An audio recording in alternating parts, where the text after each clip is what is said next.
ምዕራፍ 3 ሬንደር ማድረግና መብራት አጠቃቀም በአውቶካድ። ክቡራን ሰልጣኞች በዚህ ምዕራፍ ቀጣይ ትምህርቶችን እንማራለን። በቀጣይነት የምናያቸውም ማቴሪያል አዲንግ፣ ማፒንግ እና ሬንደሪንግ የሚሉትን ርዕሶች ይሆናል። ማቴሪያል አዲንግ ከ3 ዳይሜንሽናል ድሮዊንግ አስደሳች ነገሮች አንዱ ዲዛይናችን ሲያልቅ ምን እንደሚመስል በትክክል ማየት መቻላችን ነው። ዲዛይናችን ምን እንደሚመስል በትክክል ለማየት የምንጠቀምበት ማቴሪያል መልኩን፣ ቅርጹን በዲዛይን ላይ ማስቀመጥ ማቴሪያል አዲንግ ይባላል። በአውቶካድ ውስጥ ከሶፍትዌሩ ጋር የመጡ የተለያዩ አይነት ማቴሪያሎች ያሉ ሲሆን ይህን ለማየት ስታንዳርድ ቱልባሩ ላይ ተለጥፎ የሚገኝ አይከን አለ። ያን ክሊክ ስናደርግ የተለያዩ ማቴሪያል ያሉበት መስኮት ይከፈታል። ይሄን አውቶካድ በመክፈት አብረን እናያለን። አዲስ ፋይል እንክፈት። ኒው ፋይል እንበለው። ምን ሰራው 3D ውስጥ ስለሆነ ኤካድ 3D እንጠቀም። ይሄ ነው ስታንዳርድ ቱልባሩ። እንግዲህ ከዚህ ላይ እቺ ምልክት ነች።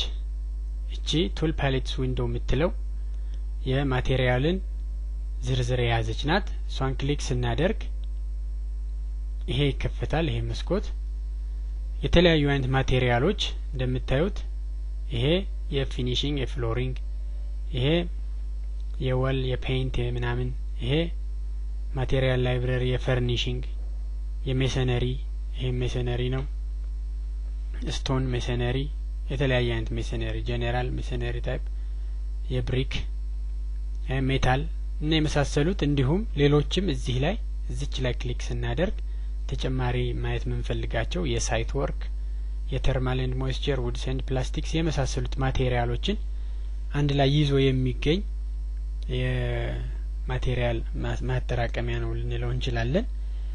ከነዚህ ውስጥ የምንፈልገው ማቴሪያል መርጠን ከምስል አካላችን ወስደን ክሊክ እናደርገዋለን። በዚህ ጊዜ የመረጥነው ማቴሪያል በምስላችን ላይ ሄዶ ይዋሃዳል። ይሄን ኪዩብ ሰርተን እናያለን። ኤኒ ታይፕ ማንኛውንም አይነት ኪዩብ እንስራ። እንዲህ አድርገን ይሄን ኪዩብ ብንሰራ ለምሳሌ ይሄን በሜሰነሪ ለምሳሌ ብሪክ ሜሰነሪ እዚህ ብሪክ አለ።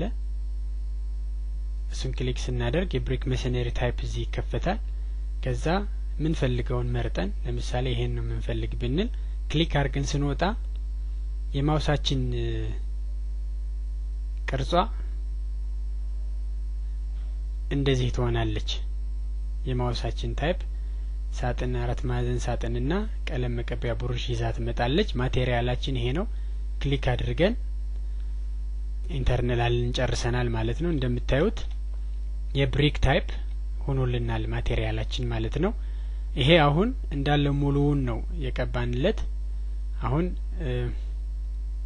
እናጥፋውና አዲስ ኪዩብ ስለን ሌላ አይነት ደግሞ ለመስራት አንዱን ፌስ ብቻ ይሄኛውን ፊት ብቻ የምንፈልግ ብንል ሜሰነሪውን እንመርጣለን። ከዛ ኮንትሮልን ተጭነን እንደምታዩት በመናንቀሳቀስበት ያለውን ፌስ ብቻ ነው የሚመርጥ፣ ሙሉውን ኪዩብ አይመርጠውም። ይሄን ክሊክ ባረግበት እንደምታዩት ያቺኛዋ ፌስ ብቻ የሜሰነሪውን ማቴሪያል ወስዳለች፣ አድ ተደርጎባታል። ቶፑንም ብንፈልግ ኮንትሮል ይዘን እዚህ እናችላለን።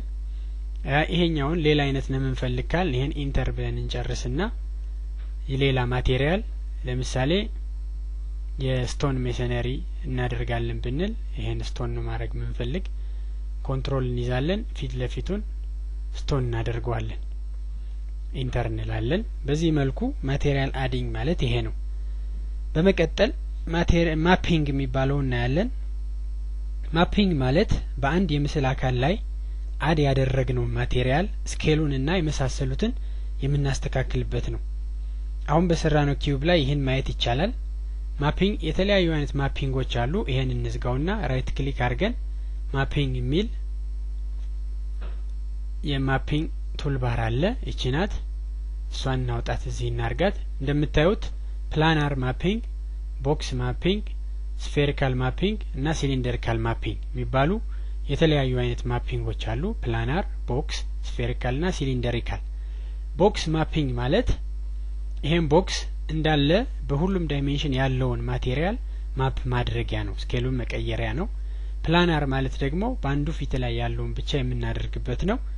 አሁን ለምሳሌ ይሄ ስቶን ሜሰነሪ ያለበት ትልልቅ ናቸው፣ ሪያሊስቲክ አይመስልም እና እሱን ሪያሊስቲክ ለማስመሰል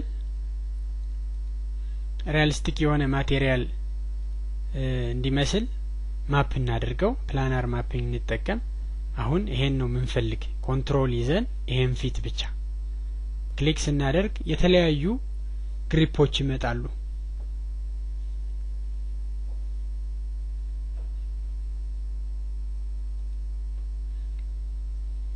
እነኚህ ግሪፖች ይመጣሉ። ግሪፑን ክሊክ አድርጌ መያዝ አይጠበቅብኝ። ክሊክ አድርጌ መልቀቅ እችላለሁ። ከዛ ማውሱን ሳንቀሳቅስ አብሮ ይንቀሳቀሳል።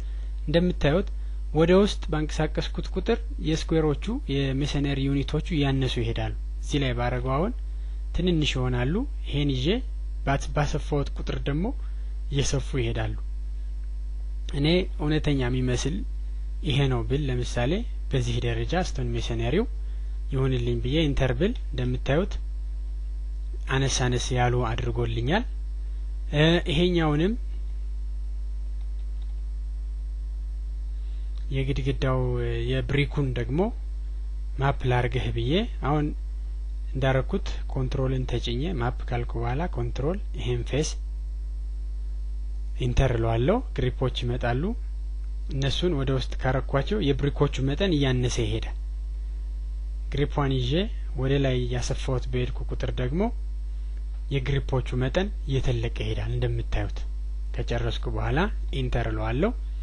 ማፒንግ ማለት እንግዲህ ማቴሪያሉን አንዴ ካደረግን በኋላ ትክክለኛ የማቴሪያሉን መጠኑን፣ ስፋቱን፣ ቀለሙን፣ ምኑን የፈለግነውን ነገር አጀስት የምናደርግበት ቴክኒክ ነው ማለት ነው። ማፒንግ አይነቶች ፕላናር፣ ቦክስ፣ ሲሊንደርና ስፌሪካል ብለናል። እንደየ ኪዩብ ወይም ቦክስ ከሳል ቦክስ ማፒንግ፣ ሪጅን ከሆነ ፕላናር ማፒንግ፣ የቦክስን አንዱን ፌስ ከሆነ ፕላናር ማፒንግ ወይም ቦክስ ብለን ኮንትሮል ይዘን ሲሊንደር ከሰራን ሲሊንደር ላይ አድ ያደረግነው ማቴሪያል ማፕ ለማድረግ ሲሊንደሪካል ማፒንግ፣ ስፌሪካል ኤሌመንት ካለ ስፌሪካል ማፒንግ እንጠቀማለን ማለት ነው። ላይቲንግ ቀጣዩ ትምህርት ነው። ላይቲንግ ማለት የምንፈልገውን የፀሐይ አንግልና ቦታ በመስጠት ጥላ እንዲያርፍና ዲዛይናችን ወደ እውነት የተጠጋ እንዲመስልልን የምንጠቀምበት ዘዴ ነው። ላይቲንግን ለማስተካከል ቪው ውስጥ ገብተን ሬንደር ሚላለ፣ ከሬንደር ውስጥ ላይት ሚላለ፣ ከዛ ውስጥ ሰን ፕሮፐርቲስ ሚለውን ስንከፍት ይሄን የምናየውን የፕሮፐርቲ መስኮት ይከፍትልናል። ከዚህ ውስጥ እንግዲህ የምንፈልገውን አመቻችተን አሁን እዚህ ሲቲ እንደምታዩት ሳን ፍራንሲስኮ ምናምን ታይም ዞኑ እንደዚህ ይላል። እኛ የምንፈልገውን አመቻችተን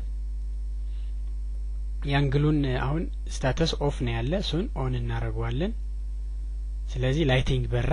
አሁን ባለበት አንግል እንደምታዩት ከዚህ በኩል ጥላው የሚያርፍበት አንግል ላይ ነው ያለ።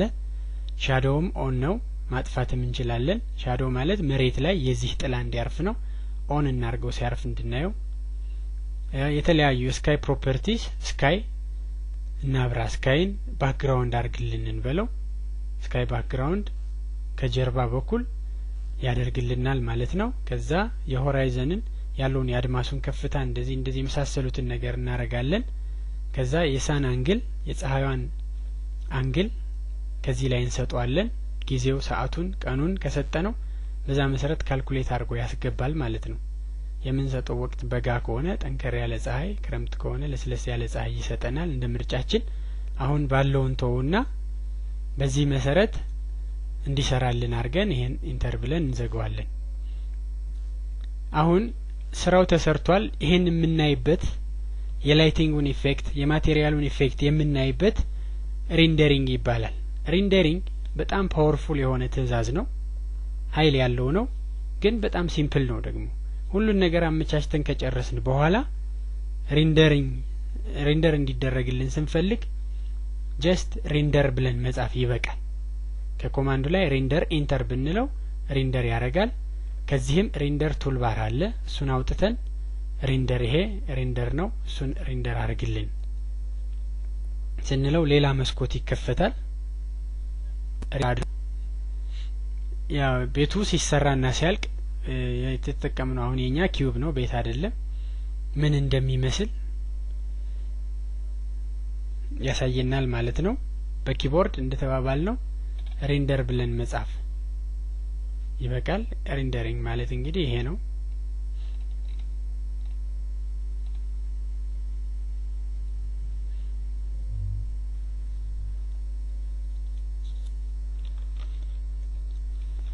እንግዲህ ክቡራን ሰልጣኞች ስለ ማቴሪያል አዲንግ፣ ማቴሪያል ማፒንግ፣ ላይቲንግ እና ሬንደሪንግ በዚህ ምዕራፍ አይተናል።